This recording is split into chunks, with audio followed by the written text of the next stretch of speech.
con châu cao thế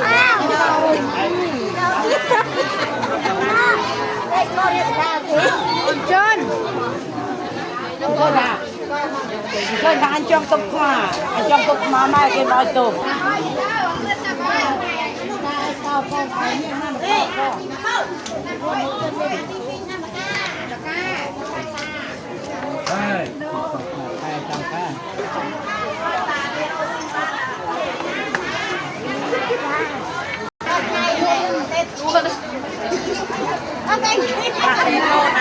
con nào ơi không quên đó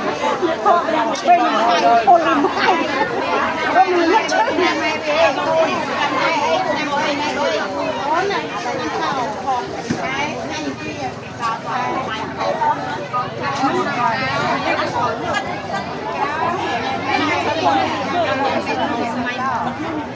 không chết con